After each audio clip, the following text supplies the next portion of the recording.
Ella estaba llorando en la puerta. No era un llanto suave, era uno de esos que nacen cuando ya no queda nada por dentro. La maleta temblaba en su mano.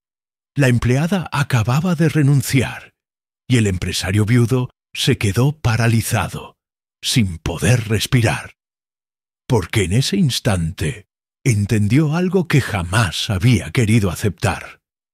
Si ella se iba, no solo perdía a alguien que limpiaba su casa, perdía el orden, perdía la estabilidad, perdía a la única persona que lo había mantenido en pie desde que enterró a su esposa. Ella no miró atrás, no pidió explicaciones, no pidió quedarse, solo dijo una frase que lo atravesó como un golpe en el pecho. «Ya no puedo seguir fingiendo que no siento nada». Él quiso hablar, pero era tarde. Quiso detenerla, pero no sabía con qué derecho. Y cuando ella dio un paso hacia la salida, él sintió el mismo vacío que sintió el día que perdió a su esposa. Lo que nadie sabía, ni siquiera ella, es que al cruzar esa puerta, no estaba abandonando una casa. Estaba despertando algo que cambiaría su vida, destruiría certezas y haría que ese empresario poderoso se enfrentara a la verdad más dura de todas. Subestimó a la única persona que podía salvarlo, y ahora estaba a punto de perderla para siempre. Antes de seguir, deja en los comentarios tu país y tu ciudad. Suscríbete al canal. Y ahora sí, acompáñanos en esta historia que te va a romper el corazón y también te lo va a reconstruir. La puerta principal tembló con un golpe suave, como si hasta la casa estuviera conteniendo la respiración. Yo tenía la maleta en una mano y la otra me tapaba la cara, pero ni así podía esconder el temblor. Las lágrimas me caían calientes, tercas, y me daba rabia porque yo siempre había sido de aguantarme. «Renuncio», dije, y la palabra sonó más pesada que cualquier caja que hubiera cargado en esa mansión de Seattle. Detrás de mí, escuché el silencio de Ethan, el CEO millonario, el hombre que todos en la ciudad saludaban con una sonrisa falsa y un señor demasiado pulido. No dijo nada al principio, y ese silencio fue como una bofetada. Cuando por fin habló, su voz salió rasposa, como si no la hubiera usado para algo humano en años. «Mia, espera». Yo no me volteé. Me quedé de espaldas, con los hombros tensos, apretando los dedos entre sí para no desmoronarme ahí mismo, porque si lo miraba, si veía esa cara cansada y esa mirada que siempre parecía estar en otro lado, se me iba a quebrar la última pared que me sostenía. Sentí sus pasos acercándose despacio, con cuidado, como si yo fuera a desaparecer si se movía rápido. «Dime qué está pasando. ¿Qué hice? ¿Qué fue?», insistió, y la humillación me ardió en el pecho. No era solo que yo estuviera renunciando, era que, por primera vez, yo estaba dejando de ser invisible, y aún así, yo sabía que para el mundo yo seguía siendo la empleada. Desde afuera cualquiera pensaría que yo tenía suerte. Trabajar en una casa enorme, con un sueldo puntual, sin gritos, sin escándalos. Pero la verdad era otra, de esas que no salen en las fotos bonitas. En esa casa yo entraba por la puerta lateral, comía cuando se podía, hablaba en voz bajita, y si llegaba alguien importante, yo me hacía chiquita, como si mi existencia estorbara. Los socios de Ethan llegaban con sus trajes caros y sus risas huecas, y a mí ni me miraban. Si acaso tronaban los dedos y decían «Oye tú», como si yo fuera un mueble con patas. Una vez, en una cena con inversionistas, uno de ellos se le quedó viendo mi uniforme y soltó, medio borracho: «¿De verdad la dejas estar aquí? Huele a limpiador». Todos rieron. Ethan no se rió. pero tampoco dijo nada.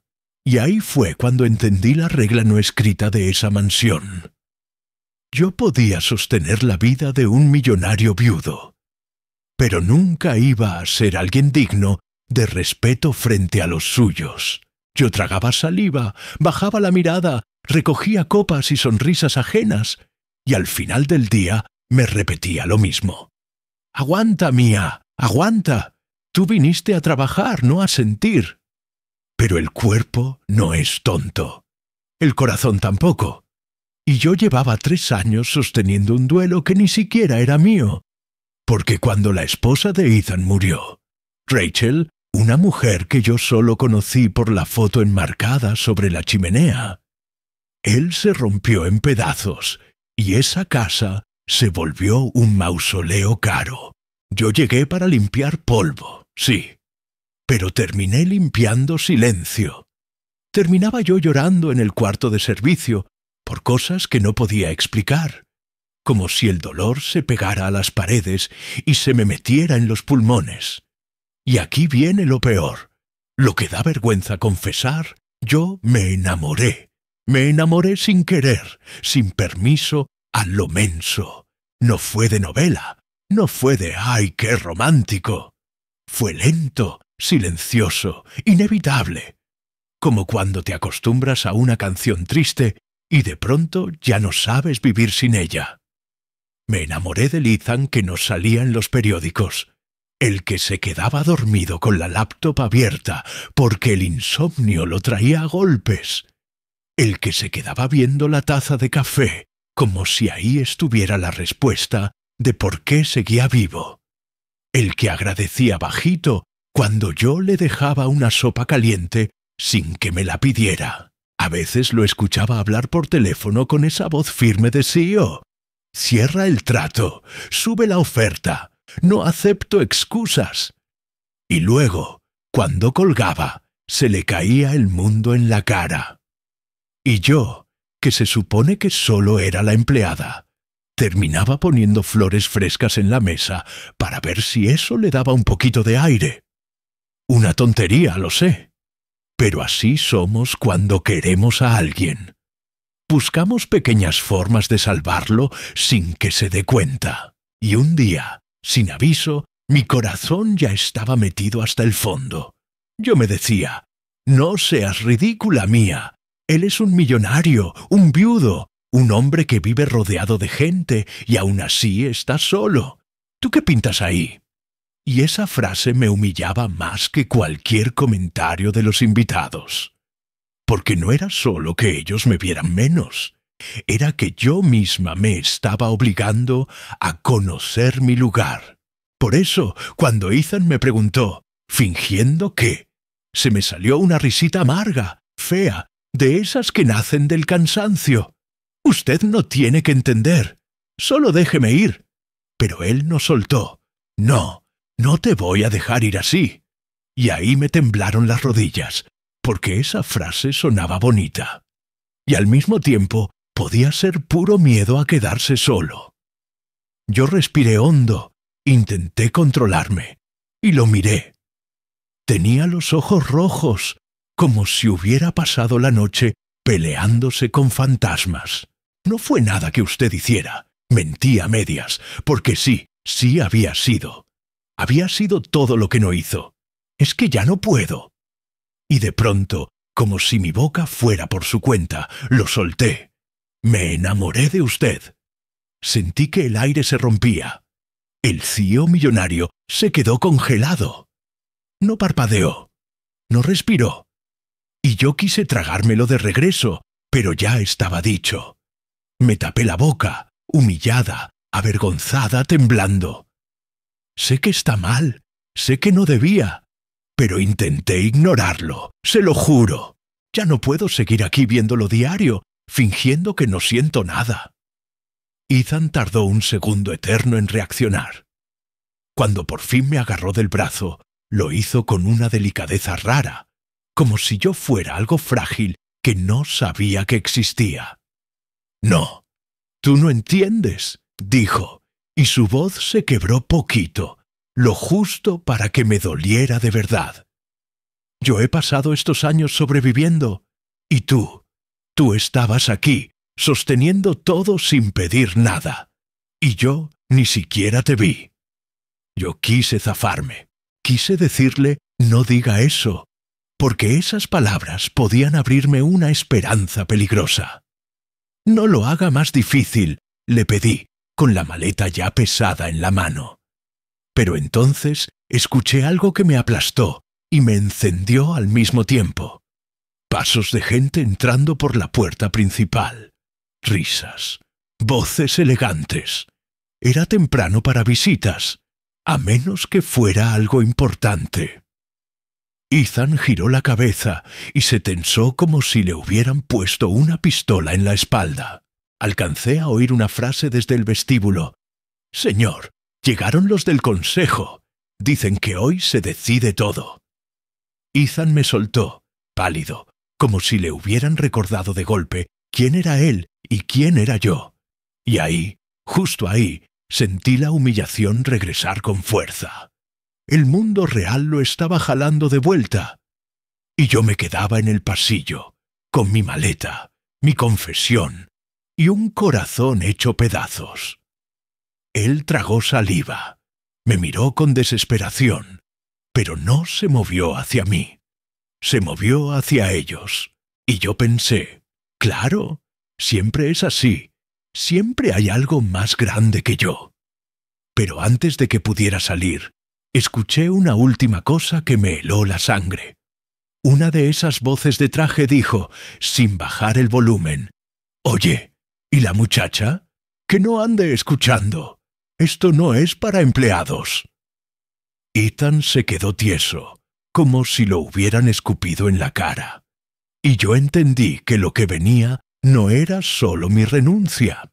Lo que venía era una injusticia que iba a dejar clarísimo, delante de todos, cuál era mi lugar. A menos que alguien, por primera vez, se atreviera a romper esa regla. El silencio que quedó en la sala después de aquella frase, «Esto no es para empleados», fue distinto a cualquier otro que yo hubiera escuchado en esa casa. No era solo incómodo, era peligroso, porque en ese tipo de silencio se toman decisiones que nunca te consultan, decisiones que siempre caen del lado del más débil. Yo sentía la mirada de todos clavada en la espalda, como si mi presencia fuera un error que alguien tenía que corregir.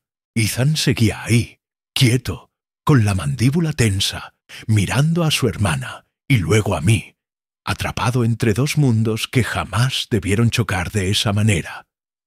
Y yo lo supe en ese instante. Si él no hablaba ahora, ya no iba a importar nunca. No importó que yo hubiera sostenido esa casa durante 3 años.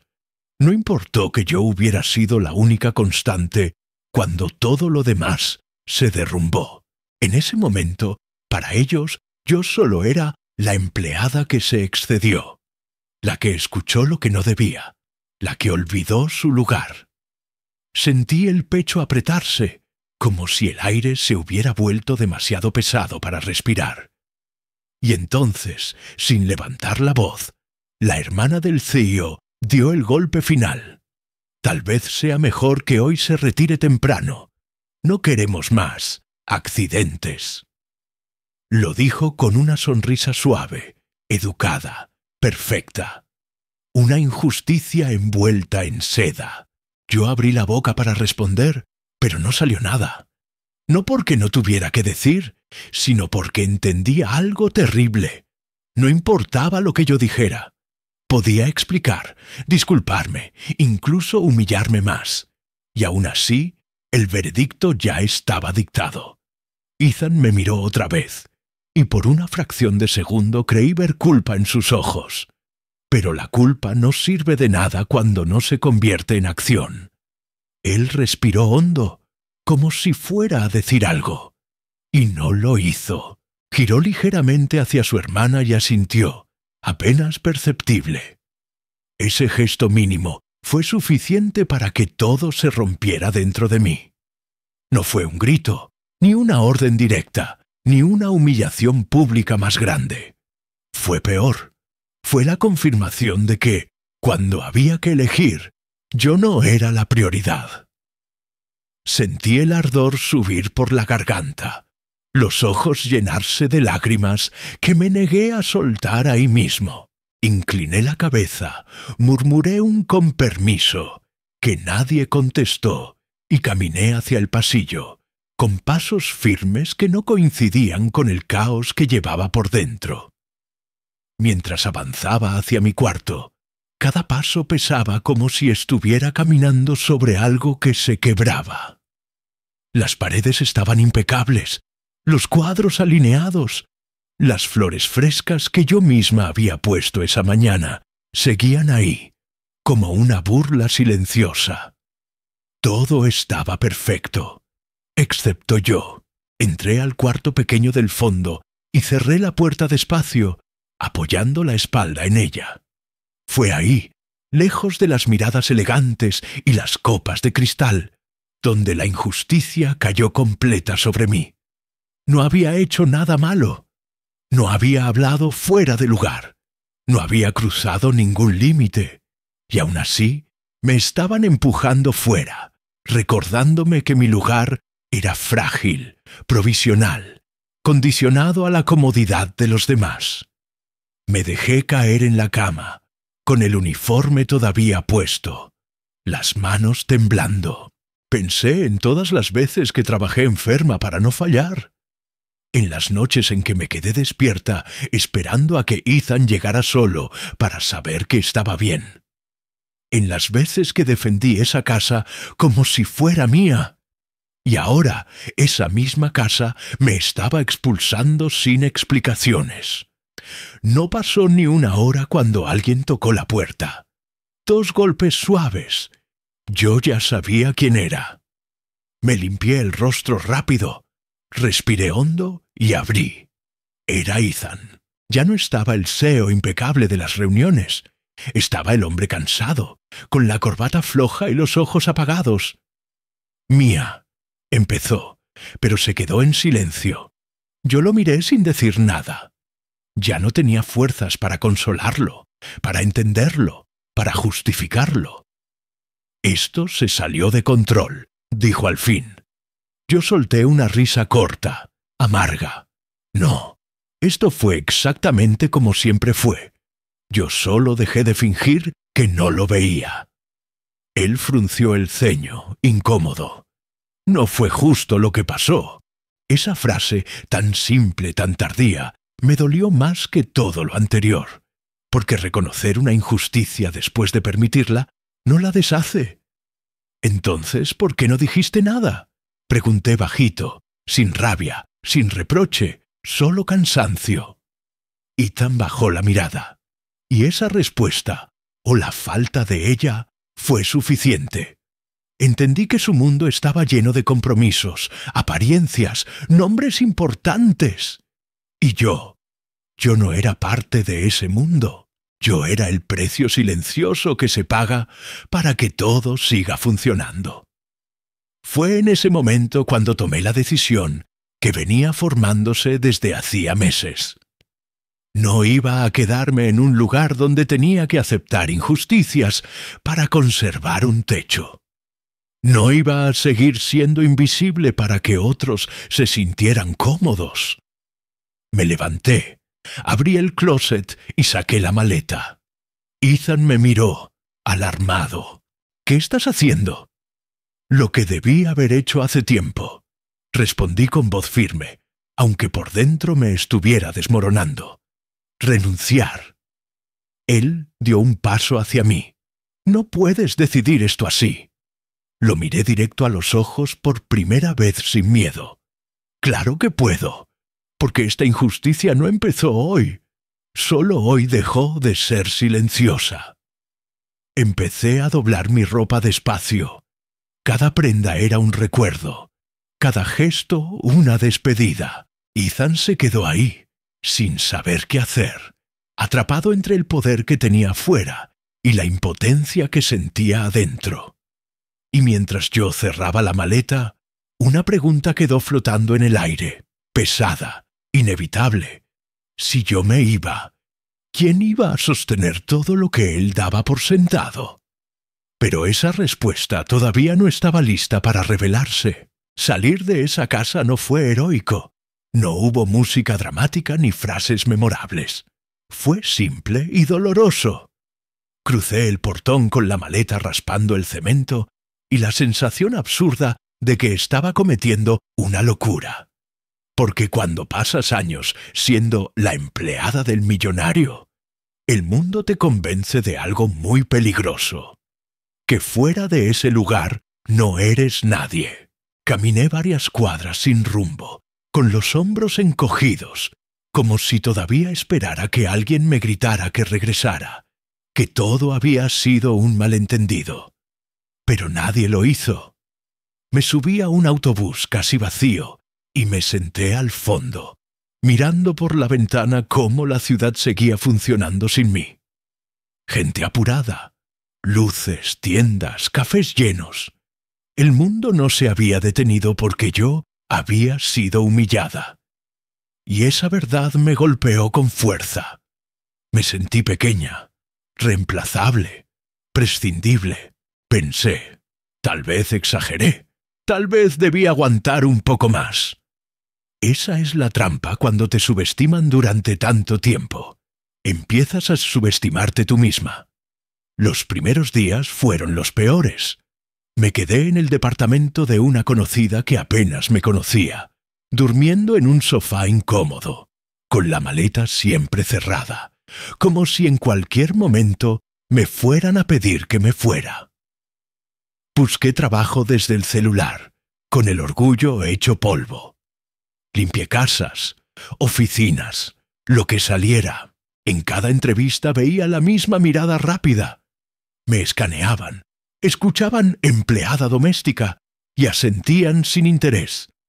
Nadie preguntaba qué sabía hacer de verdad. Nadie quería saber cómo había sostenido una mansión entera sola, cómo había organizado agendas, proveedores, cuentas, rutinas, crisis.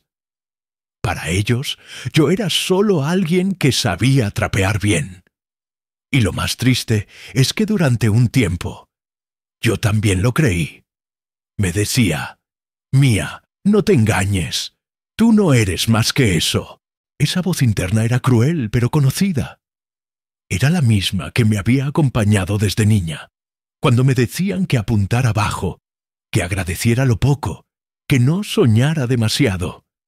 Así se forma alguien subestimado, no de un día para otro, sino a base de repeticiones.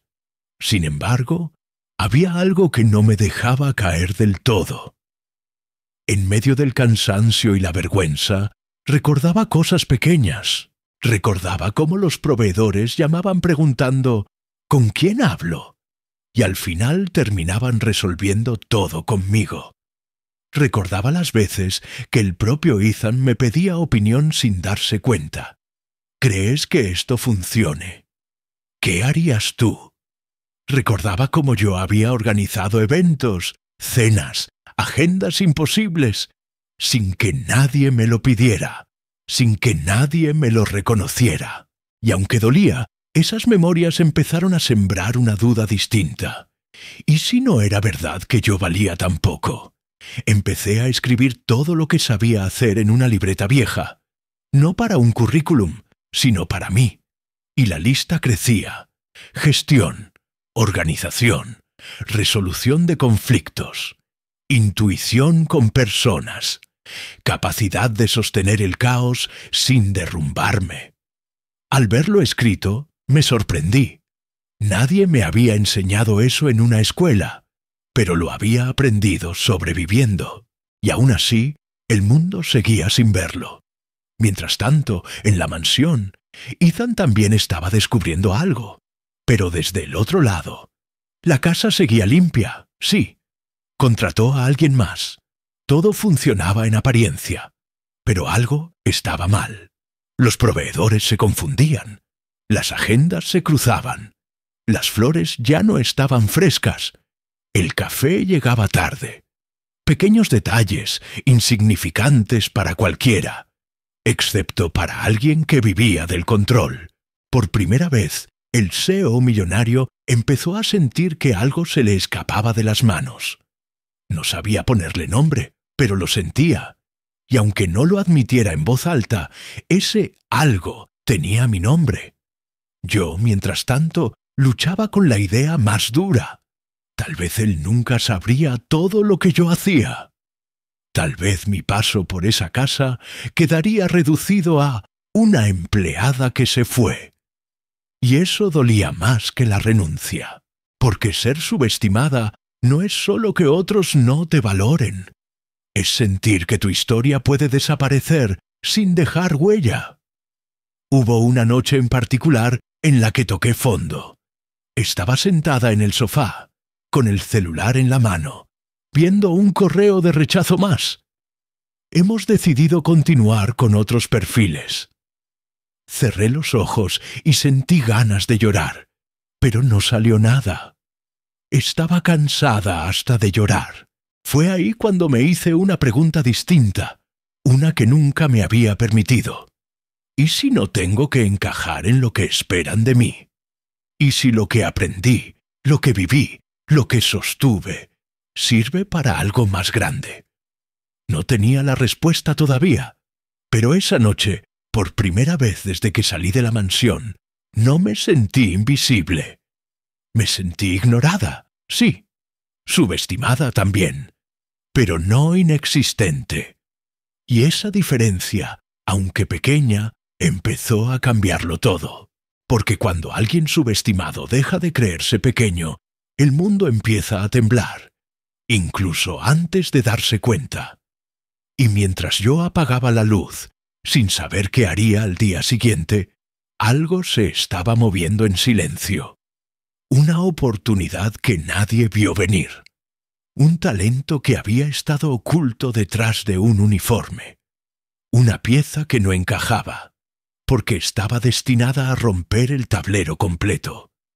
Pero eso todavía no era evidente para nadie.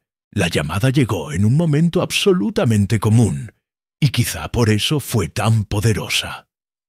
Yo estaba sentada en la mesa pequeña de la cocina, con una taza de café barato esfriándose entre asmaos, revisando anuncios de trabajo que parecían copiados unos de otros. Se busca personal de limpieza, horario flexible, pago diario, nada nuevo, nada que hiciera latir el corazón. Cuando el celular vibró, pensé que era otro mensaje automático. Casi no contesté, pero algo, intuición, cansancio o simple terquedad, me hizo deslizar el dedo por la pantalla. ¿Hablo con Mia? Sí. Mi nombre es Laura Bennett. Me recomendaron contigo. Me incorporé de golpe. Nadie me recomendaba para nada desde que salí de la mansión. ¿Para qué tipo de trabajo? Pregunté con cuidado, acostumbrada a no esperar mucho. Hubo una pausa breve del otro lado. No es exactamente un trabajo. Es más bien una situación complicada. Esa frase me hizo sonreír por primera vez en días.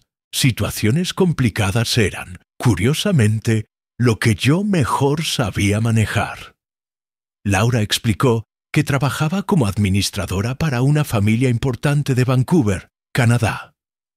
Un empresario del sector tecnológico, también millonario, también rodeado de gente, estaba enfrentando un caos interno. Empleados rotando sin parar, proveedores confundidos, agendas cruzadas, conflictos constantes. «Tenemos todo el dinero del mundo», dijo ella, casi avergonzada. «Pero nada funciona como debería». Cuando mencionó que había escuchado de mí, a través de un proveedor que había trabajado tanto en esa casa como en la de Ethan, sentí un nudo en el estómago. Yo no sabía que alguien había notado algo. Dijo que tú eras la única que lograba que todo marchara, incluso cuando el dueño estaba roto por dentro. Me quedé en silencio. Nadie me había definido así antes, no como empleada, no como alguien que solo ayudaba. Laura continuó. No buscamos a alguien para limpiar, buscamos a alguien que ponga orden, que vea lo que otros no ven. Y ahí, por primera vez, sentí miedo de verdad. No miedo a fallar, miedo a descubrir que tal vez sí era capaz de algo más grande. Acepté reunirme con ella, aunque me repetía que no debía hacerme ilusiones. El encuentro fue en un café tranquilo, lejos de lujos. Laura llegó con una carpeta llena de papeles, gráficos, listas. No habló de sueldos ni de horarios al principio. Me habló de personas, de egos, de silencios incómodos, de decisiones mal tomadas por cansancio. Yo escuchaba y sin darme cuenta empezaba a hacer preguntas. ¿Quién toma realmente las decisiones? ¿Quién conoce las rutinas diarias? ¿Quién apaga incendios cuando el jefe no está? Laura levantó las cejas. Eso nadie me lo había preguntado. Empecé a sugerir cosas simples, cambios de flujo, redistribución de tareas, pequeñas reglas de comunicación. Nada sofisticado, nada que saliera de un MBA. Solo sentido común aprendido a golpes. Mientras hablaba, algo se acomodaba dentro de mí. No estaba fingiendo, no estaba improvisando. Estaba recordando quién había sido cuando nadie miraba. Laura cerró la carpeta despacio. Mía, sabes que esto que estás describiendo es gestión operativa. Yo encogí los hombros.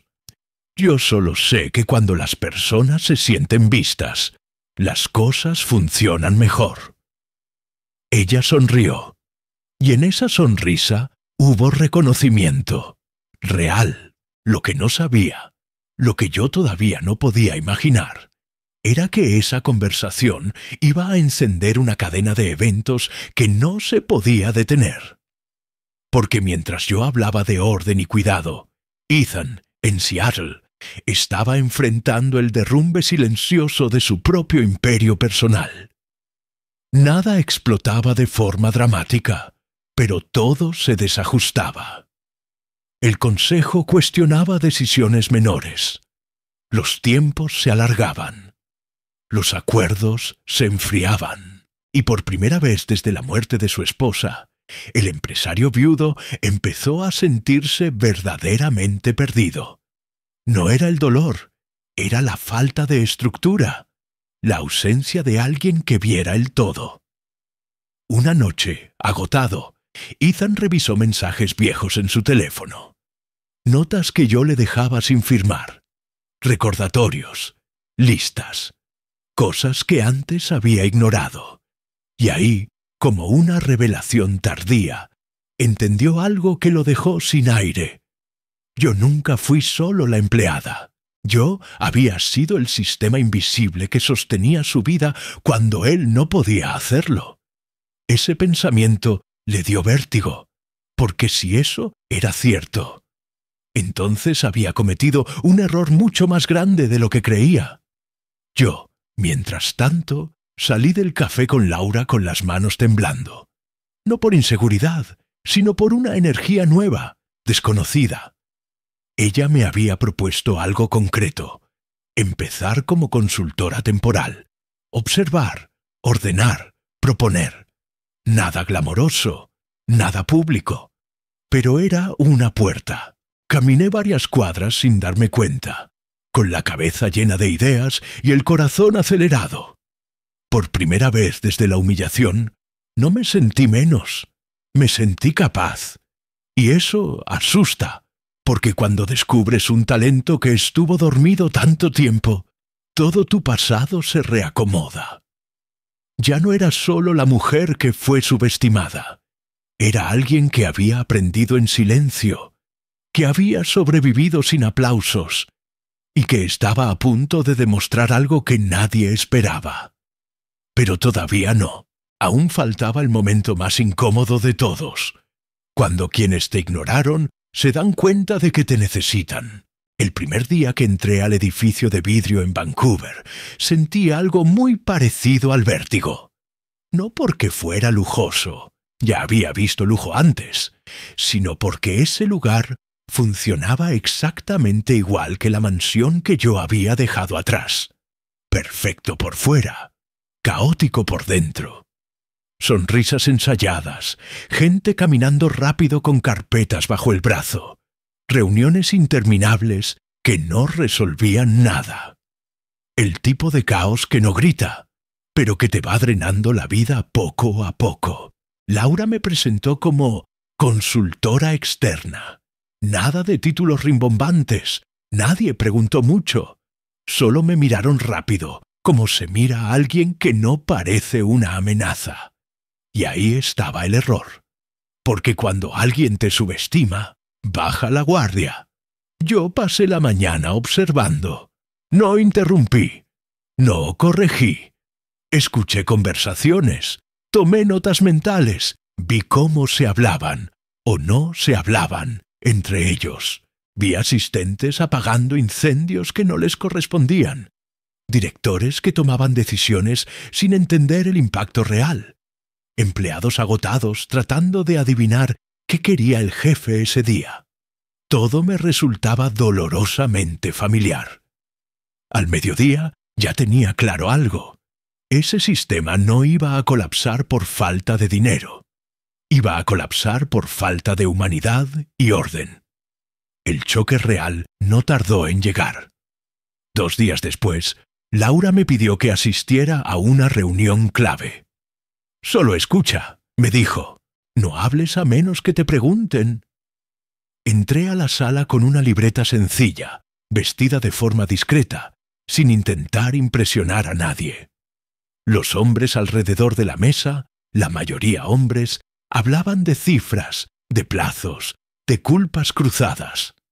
El CEO de la empresa, un tipo brillante pero claramente exhausto, se pasaba la mano por la cara cada 2 minutos. Nadie lo ayudaba. Nadie lo entendía. En un momento, uno de los directores golpeó la mesa. «Esto es un desastre. Perdimos otro contrato». Otro respondió: «No es culpa mía. Nadie me informó». Y otro más: «El problema es el personal. Siempre es el personal». Yo sentí una punzada conocida en el estómago. La vieja costumbre de culpar a los invisibles. Laura me miró de reojo, como preguntando sin palabras: «¿Ves lo que yo veo?». Yo asentí. La reunión estaba a punto de terminar sin soluciones, solo con más enojo. Y entonces pasó. El CEO, desesperado, soltó: «Alguien aquí tiene una idea distinta, porque claramente lo que hacemos no funciona». Laura carraspeó: «Mía, ¿quieres decir algo?». La sala se quedó en silencio. Todas las miradas cayeron sobre mí. Sentí ese segundo eterno en el que el pasado te alcanza. La empleada, la que no debería opinar, la que solo limpia. Respiré hondo y hablé. No levanté la voz, no acusé, no humillé. Solo dije la verdad. Hablé de flujos rotos, de información que no bajaba, de personas cansadas tomando malas decisiones. Dije algo que cayó como una bomba silenciosa. El problema no es su gente. El problema es que nadie aquí se siente seguro para decir la verdad. Hubo murmullos incómodos. Continué. Expliqué cómo pequeñas decisiones mal comunicadas estaban costando millones. Puse ejemplos concretos, fechas, nombres, procesos. Nadie me interrumpió. El CEO me miraba como si estuviera viendo una radiografía de su empresa por primera vez. Cuando terminé, nadie aplaudió, nadie sonrió. Pero el silencio ya no era vacío, era denso, incómodo, real. «¿Y tú quién eres para decir todo esto?», preguntó uno de los directores con una sonrisa tensa. Lo miré directo. Alguien que ha pasado años sosteniendo sistemas que otros dan por sentados. No dije más. No hacía falta. Laura cerró la carpeta. Esto es exactamente lo que necesitamos. Ese día, sin ceremonias, me pidieron que me quedara. La noticia no tardó en viajar. El mundo de los millonarios es pequeño, y el de los egos heridos aún más. Una semana después, mientras yo reorganizaba procesos y hablaba con empleados que lloraban de alivio por ser escuchados, ocurrió algo que no había previsto. Ethan estaba en Seattle, en una reunión con su propio consejo, cuando alguien mencionó mi nombre. No como empleada, no como anécdota, como la consultora que estaba resolviendo el desastre en Vancouver. Ethan levantó la cabeza de golpe. ¿Cómo dijiste? El socio repitió el nombre. Dijo dónde estaba yo. Dijo lo que estaba logrando. Y remató con una frase que le atravesó el pecho como un golpe seco. Dicen que es brillante, que ve lo que nadie más ve. Ethan sintió que el piso se movía. Esa noche, solo en su oficina, entendió el verdadero alcance de su error. No solo me había perdido como persona, me había perdido como talento, y lo peor no fue darse cuenta. Lo peor fue aceptar que yo estaba brillando lejos, sin él. El choque final llegó cuando, semanas después, ambos coincidimos en el mismo evento empresarial en San Francisco. Yo estaba ahí invitada como parte del equipo de consultores, sin uniforme, sin delantal, vestida con seguridad, no con arrogancia. Cuando entré al salón, sentí su mirada antes de verlo. Ethan se quedó inmóvil. Me reconoció de inmediato, pero no me reconocía del todo, porque ya no era la mujer que caminaba en silencio por su casa. Yo estaba rodeada de gente que me escuchaba, que me respetaba. Cuando nuestras miradas se cruzaron, el tiempo se comprimió. Yo no sonreí, no por rencor, por claridad. Él dio un paso hacia mí y se detuvo.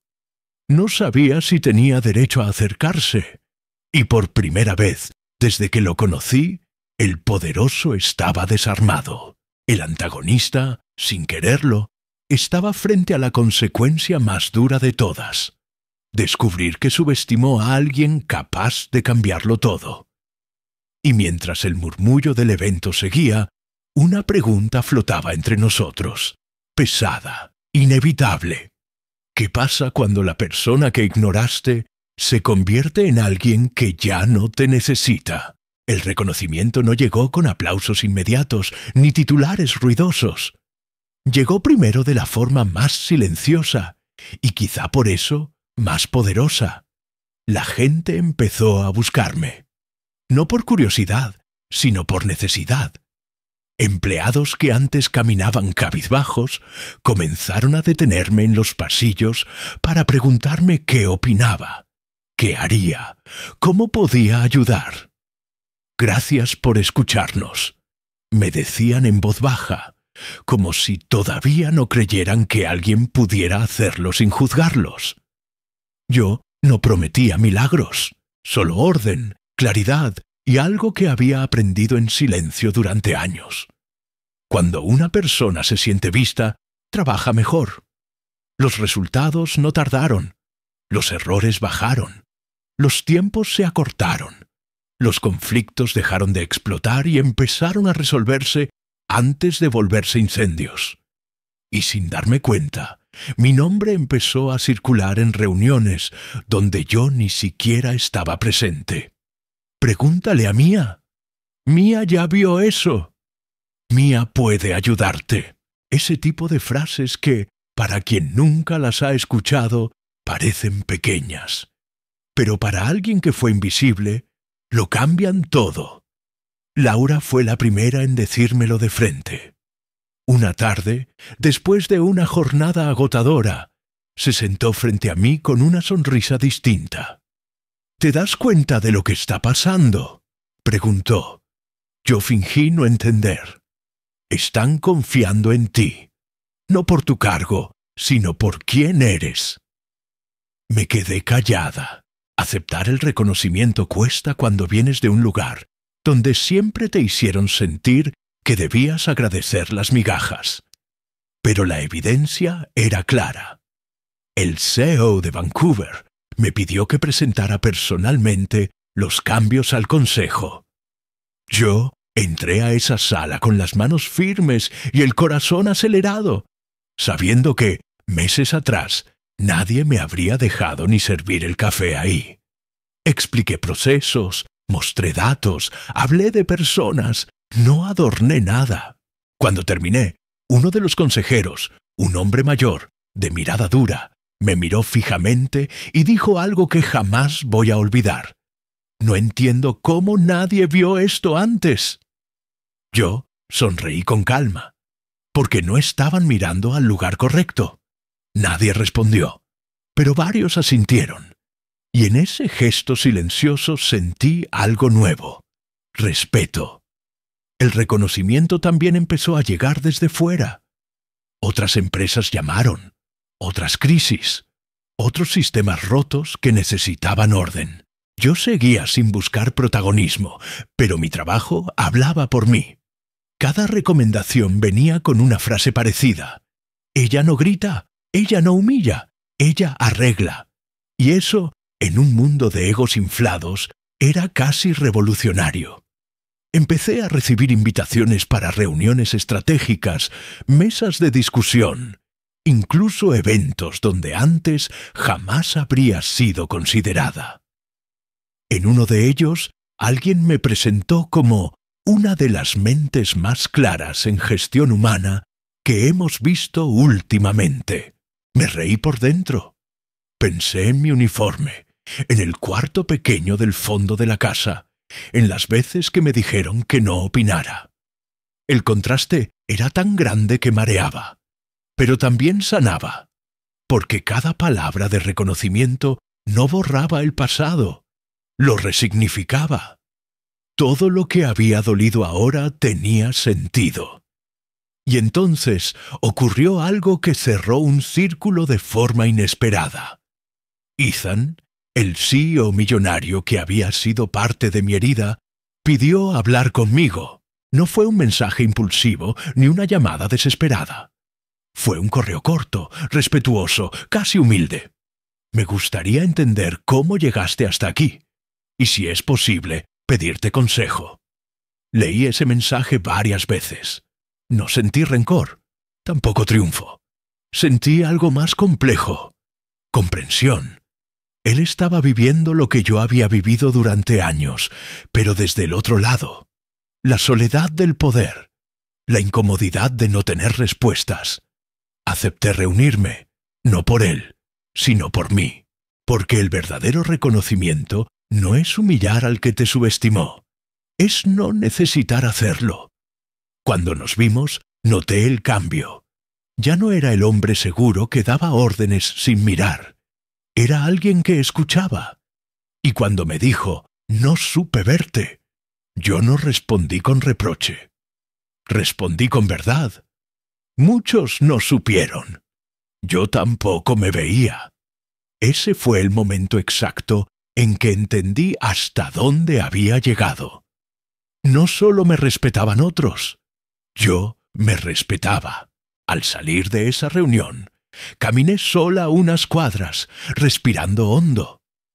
Pensé en la mujer que salió de una mansión con una maleta temblando en la mano. Pensé en la empleada que aprendió a sostener mundos ajenos sin que nadie lo notara. Y pensé en la mujer que ahora era llamada para construir, para ordenar, para liderar sin imponerse. El reconocimiento social no me había convertido en alguien distinta. Me había devuelto algo que me habían quitado sin permiso: la certeza de mi valor. Y con esa certeza vino una pregunta inevitable, tan grande como el camino recorrido. Si todo esto era solo el comienzo, ¿hasta dónde podía llegar alguien que aprendió a ser fuerte en silencio? La verdadera ascensión no empezó cuando mi nombre apareció en presentaciones, ni cuando me invitaron a mesas donde antes no habría podido sentarme. Empezó la mañana en que desperté con un peso distinto en el pecho. Ya no tenía miedo de perderlo todo, porque ya lo había perdido una vez y había sobrevivido. Esa certeza cambia la forma en que caminas, hablas y decides. Ya no buscas aprobación, buscas coherencia. Acepté el siguiente proyecto con esa mentalidad. Era enorme. Una corporación multinacional con sedes en Estados Unidos, Canadá y Europa, atrapada en una crisis interna silenciosa. Rotación masiva de empleados, demandas laborales, pérdida de confianza de inversores. Nadie entendía por qué una empresa con números aparentemente sólidos estaba sangrando por dentro. Cuando me mostraron los informes, sentí un déjà vu incómodo. Era el mismo patrón repetido a escala gigantesca.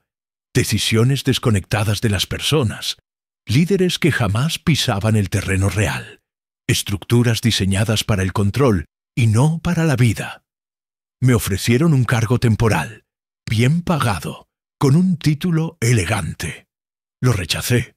Pedí algo distinto, acceso total, voz directa con el consejo y libertad para incomodar. Hubo resistencia, silencios largos. Finalmente, alguien dijo, «Si no funciona, la responsabilidad será tuya». Asentí. Estaba acostumbrada a cargar con responsabilidades que nadie quería. El primer golpe fue interno. Convocamos reuniones abiertas, sin jerarquías visibles. Directores sentados al lado de asistentes. Gerentes escuchando a personal operativo. La incomodidad era palpable. Algunos ejecutivos cruzaban los brazos, otros miraban el reloj. Entonces hice algo que nadie esperaba. Hablé de mi pasado. No como estrategia, sino como verdad. Dije que había sido empleada doméstica, que había sostenido una casa millonaria sin ser vista, que había sido humillada y descartada. El silencio fue brutal. Nadie sabía dónde mirar. «No les cuento esto para dar pena», dije. «Se los cuento porque aquí está pasando lo mismo. Solo que a gran escala». Les expliqué cómo el desprecio silencioso destruye sistemas enteros. Cómo la gente deja de avisar problemas porque nadie escucha. Cómo el miedo cuesta millones. Vi caras endurecerse, vi otras quebrarse. Ese día no hubo soluciones inmediatas, pero algo se rompió y algo empezó a reconstruirse. En los pasillos, empleados se me acercaban con los ojos llenos de lágrimas. «Gracias por decirlo». Pensé que solo yo sentía esto. Yo volvía a casa exhausta, con el cuerpo pesado y el alma alerta, porque sabía que estaba tocando fibras profundas, y eso siempre tiene consecuencias. Las consecuencias no tardaron. Un director pidió mi salida. Dijo que yo rompía la disciplina. Otro insinuó que mi historia personal me hacía poco objetiva. Escuché todo sin interrumpir. Cuando me dieron la palabra, no me defendí. Presenté datos, resultados preliminares, indicadores humanos que nunca habían medido. Mostré cómo, en pocas semanas, la comunicación había mejorado, los errores habían bajado y la productividad había subido. Y entonces dije algo que dejó a la sala en shock. No soy una excepción. Hay miles como yo, invisibles, sosteniendo este sistema. Si no los ven, este lugar no tiene futuro. Nadie habló durante varios segundos. Finalmente, el presidente del consejo, un hombre conocido por no emocionarse jamás, me miró fijo y dijo: «¿Cuánto tiempo necesita para implementar su modelo completo?». En ese instante entendí que ya no estaba pidiendo permiso. Estaba liderando. El modelo se expandió. Primero a otras sedes, luego a otras empresas. Lo que había empezado como una consultoría se convirtió en un movimiento interno difícil de frenar. Me pidieron que estructurara un programa. Lo llamé simple: gestión con dignidad. Nada de eslogans vacíos. Reglas claras. Escuchar antes de decidir. Proteger al más vulnerable. Medir lo que realmente importa. El impacto fue inmediato. Empresas que estaban al borde del colapso comenzaron a estabilizarse. Demandas retiradas. Inversores regresando. Pero lo más fuerte no estaba en los números. Estaba en los mensajes que recibía a medianoche. Correos de personas que decían: por primera vez, siento que importo.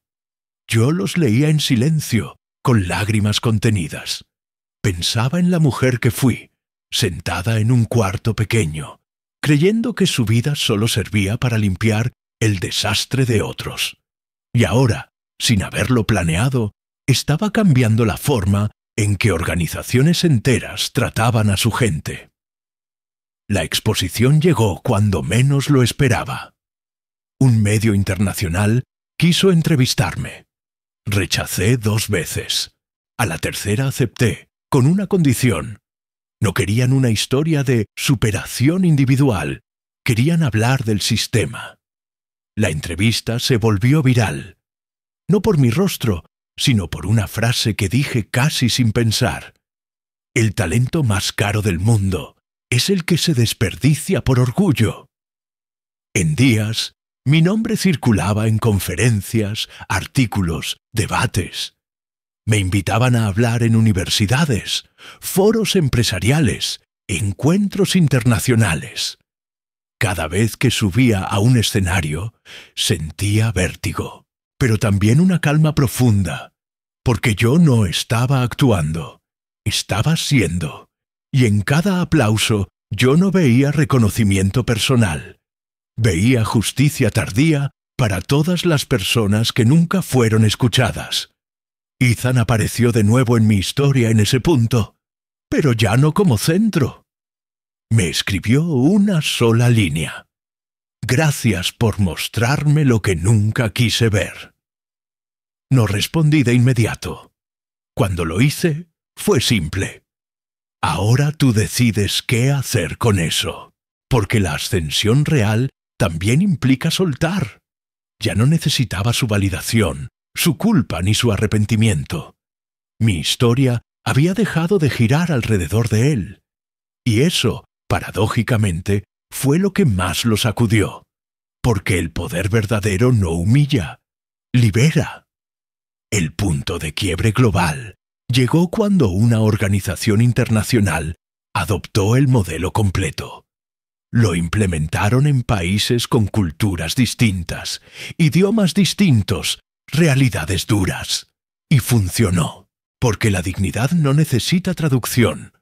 Recibí imágenes de fábricas, oficinas, hospitales, donde líderes repetían una misma frase: aquí nadie es invisible.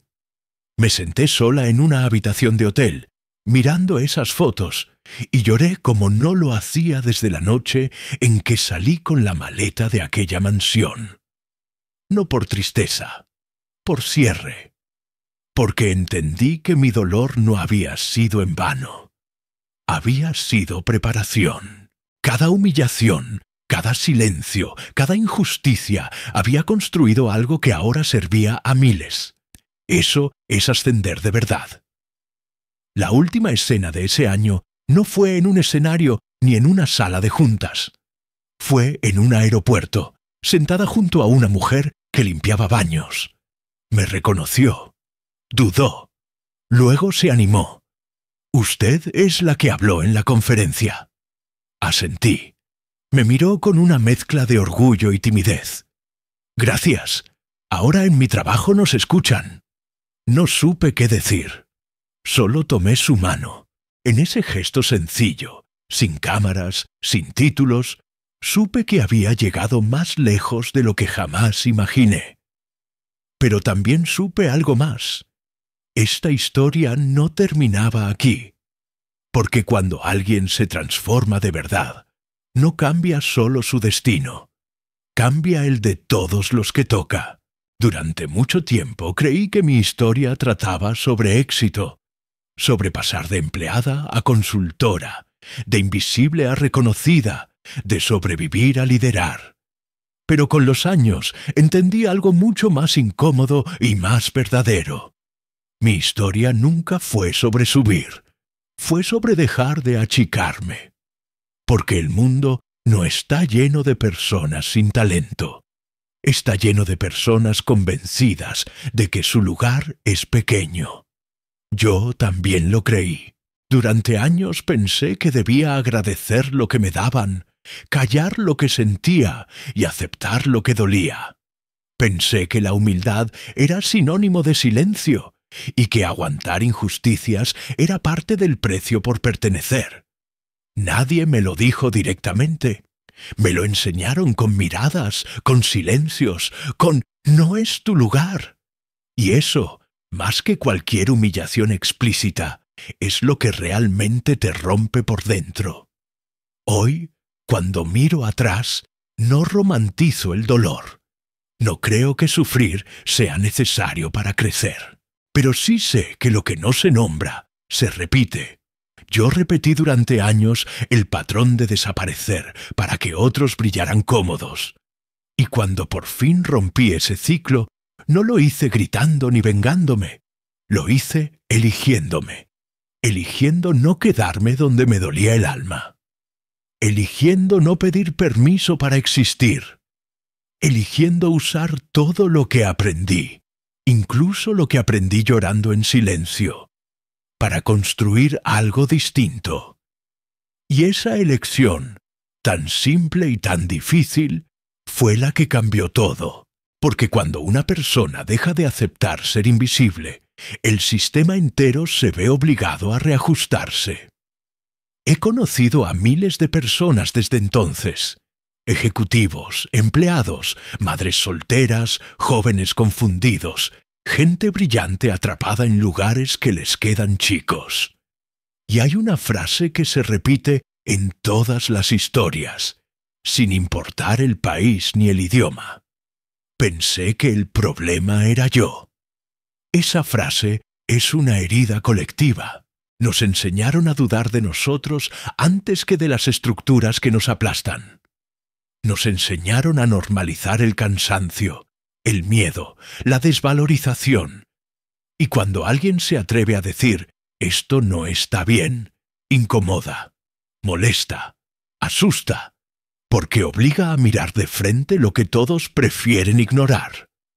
Pero ahí está la semilla del cambio, no en el talento espectacular, sino en la dignidad recuperada. A veces me preguntan qué fue lo más difícil del camino. No fue enfrentar a hombres poderosos, no fue sentarme en salas donde nadie me esperaba. Lo más difícil fue creerme merecedora, creer que mi voz tenía peso, que mi historia no era una vergüenza que debía esconder, sino una fuente de autoridad. Y eso no pasa de un día para otro. Pasa cuando te cansas de vivir a medias. Cuando el miedo a quedarte se vuelve más grande que el miedo a irte. Cuando entiendes que no naciste para sostener mundos ajenos mientras el tuyo se derrumba. Y ojalá alguien me lo hubiera dicho antes. No es egoísmo elegirte, es supervivencia.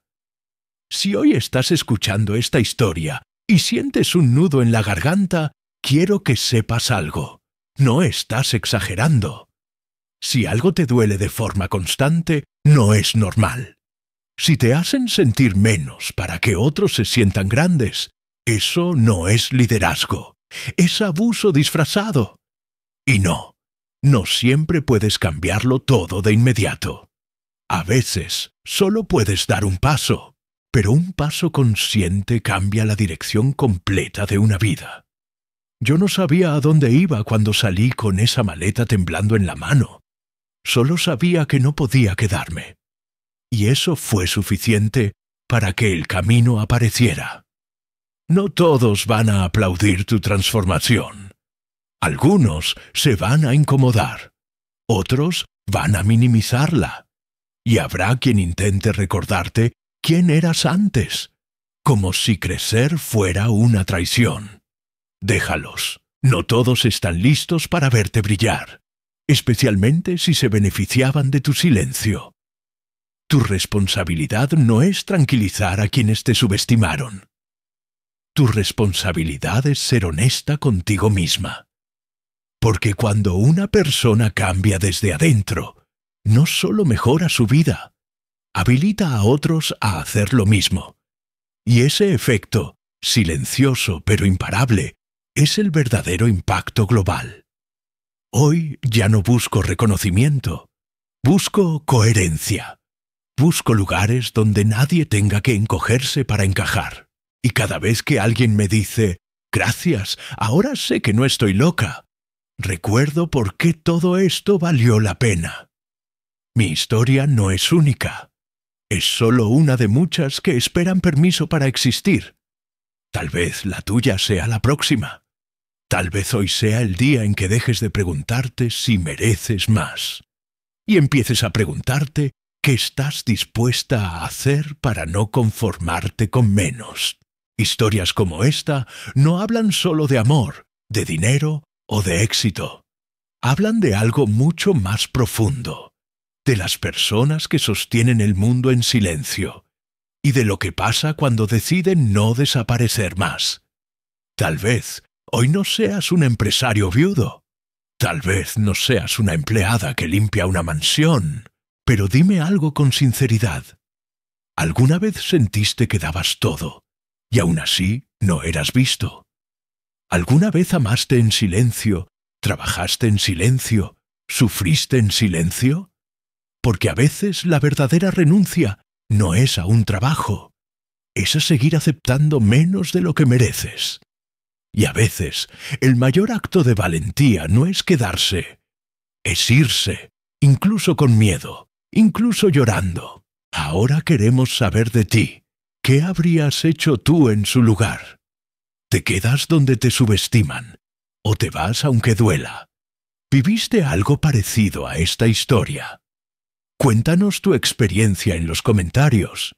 Tu historia puede ayudar a alguien que hoy se siente invisible. No olvides darle me gusta, suscribirte al canal y activar las notificaciones, porque aquí seguimos compartiendo historias reales, emotivas y transformadoras que llegan directo al corazón, justo cuando más se necesitan.